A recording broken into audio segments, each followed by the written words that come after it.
बिस्मिल्लाहिर्रहमानिर्रहीम। लाखों करोड़ों द्रूद नबी अकरम सल्लल्लाहु अलैहि वसल्लम पर और इनकी आल पर। ख़वातीज़ात बाबल इराक का एक शहर है। ये शहर तारीख के एक हिस्से में बाबली सल्तनत का सदर मुकाम होता था। ये सल्तनत नबी अकरम सल्लल्लाहु अलैहि वसल्लम की वलादत तक कायम रही। 586 कबल मसीह में बख्त नसर इस सल्तनत का बादशाह था। बख्त नसर ने इसराइल पर हमला किया, पूरा इसराइल तबाह किया, यहूदियों की मुतबर्रक तरीन इबादत का हैकले सुलेमानी गिराई, यहूदियों को गिरफ्तार किया, गुलाम बनाया और इन्हें बाबल ले आया। बाबल में बख्त नसर ने शहर के बाहर यहूदी गुलामों की एक कच्ची बस्ती आबाद की। उस बस्ती का नाम तल अबीब था। यहूदी 50 बरस तक उस कच्ची बस्ती में कैद रहे। पहली जंग अजीम के दौरान जब उस्मानी खिलाफत कमजोर हुई, फलस्तीन बरतानिया के कब्जे में आया। बरतानिया ने फलस्तीन को 2 हिस्सों में तकसीम करके फलस्तीन और इसराइल 2 रियासतें बनाई और इसके बाद दुनिया भर के यहूदियों को इसराइल आने और नए शहर आबाद करने की दावत दी।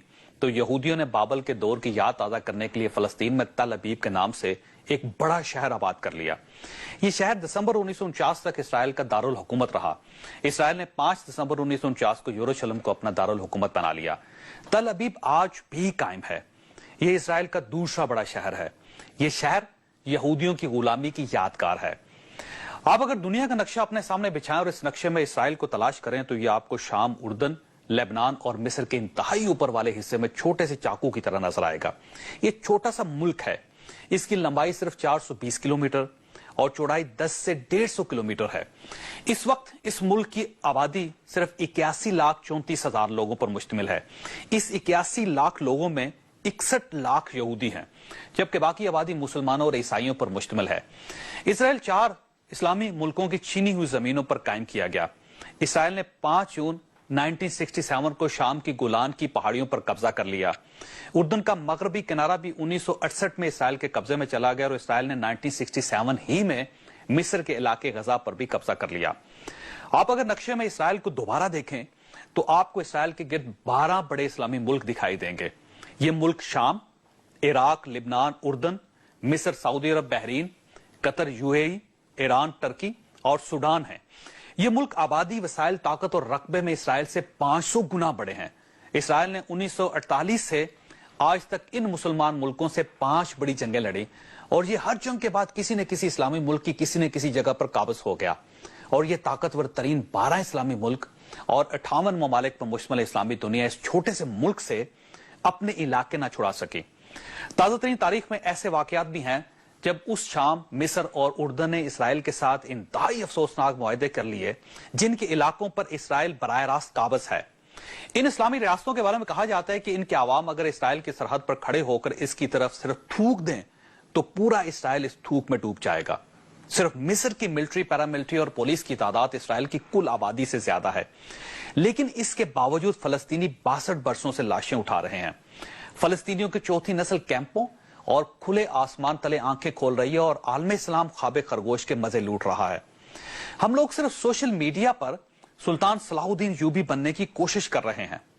आप अलमिया मुलाहिजा कीजिए कि इसराइल के गिर्द आबाद 12 इस्लामी ममालिक यहूदी मशरूमात की दुनिया की तीसरी बड़ी मंडी है और ममालिक फलस्तीनी जख्मियों तक को कोका कोला भिजवाते हैं।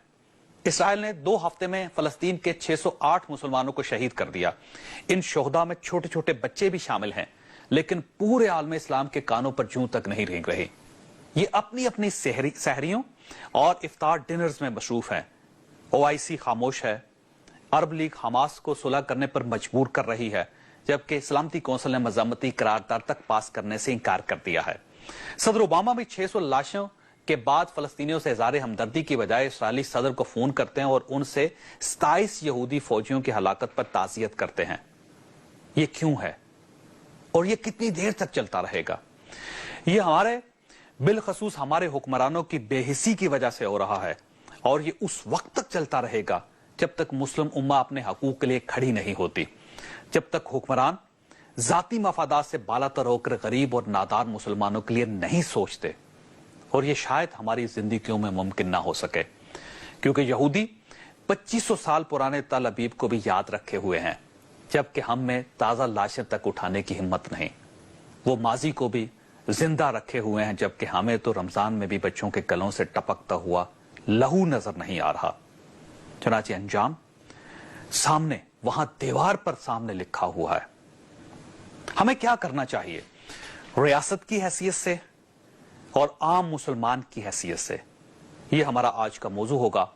और आपको अगर कोई जरूरी काम नहीं, आपने अगर फालूदा या आइसक्रीम खाने के लिए नहीं जाना, तो आप फलस्तीनी मुसलमानों के लिए हमारे साथ रहिएगा।